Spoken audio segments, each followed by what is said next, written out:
How to fix YouTube sound problem. Hello guys, if you want to fix this problem on your application YouTube, first step, go to settings, click apps and notifications, click apps and search your application YouTube. After loading,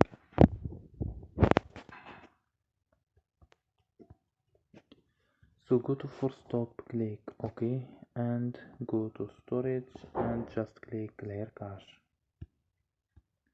After these steps, go to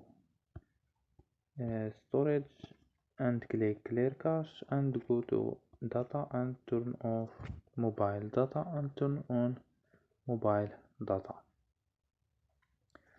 So you can, after these steps, restart your phone.